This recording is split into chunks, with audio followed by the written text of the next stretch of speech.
পানিতে নেমে আমরা চিৎকার দিয়ে বললাম বাংলাদেশের জনগণকে, যাদের সামর্থ্য আছে ছুটে আসুন, পাশে দাঁড়ান, সেবা করুন, মানুষের দোয়া গ্রহণ করুন। আলহামদুলিল্লাহ, শুধু আমাদের দাও থেকে সেটা আমি বলবো না, কিন্তু আমরা আওয়াজ দিয়েছি সবার আগে। মানুষ ঝাঁকে ঝাঁকে সেখানে গিয়ে পড়লো, আমরা আমাদের সামর্থ্য অনুযায়ী মানুষের পাশে থাকলাম। এরপরে আমরা খেয়াল করলাম জুলাই যুদ্ধে যারা আহত, তাদের ব্যাপারটা কি হবে। আমরা তাদের দিকে আমাদের সামর্থ্য অনুযায়ী চেষ্টা করেছি।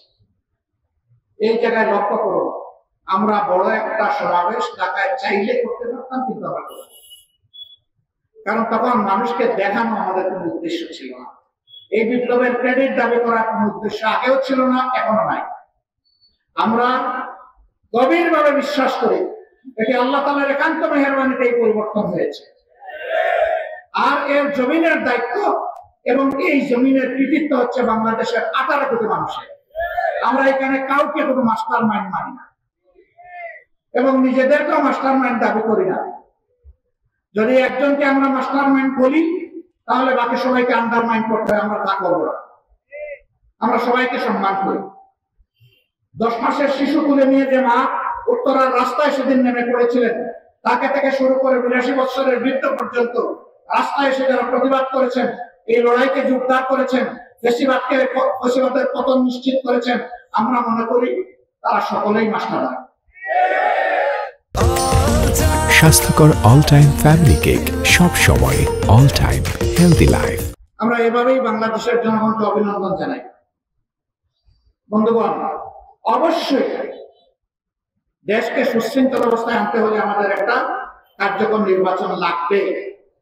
সেই নির্বাচনটা আমরা আশা করছি আগামী বছরের প্রথম দিকে ইনশাআল্লাহ অনুষ্ঠিত হবে। কিন্তু সেই নির্বাচনটা কেমন চাই, আমাদের স্পষ্ট বক্তব্য, অতীতের বস্তা পচায় ধারায় নতুন কোন নির্বাচন চাই না এবং এমন কোন নির্বাচন আমরা মেনেও নেব না। এই নির্বাচন হতে হবে স্বচ্ছ, এই নির্বাচন হতে হবে সকলের জন্য লেভেল প্লেইং ফিল্ডের উপরে, সমতল মাঠ নিশ্চিত করতে হবে, প্রশাসনকে নিরপেক্ষ করতে হবে, কোন মাস্তানতন্ত্র চলবে না, কালো টাকার খেলা মানব না। এগুলো নিশ্চিত করে আগামী বছরের প্রথম অংশে নির্বাচন দিতে হবে। নির্বাচন বিলম্বিত হলে কিছু জটিলতা সৃষ্টি হবে, এগুলো আমাদের আছে, কিন্তু আমরা কোন প্রিমেচিওর ডেলিভারি চাচ্ছি না।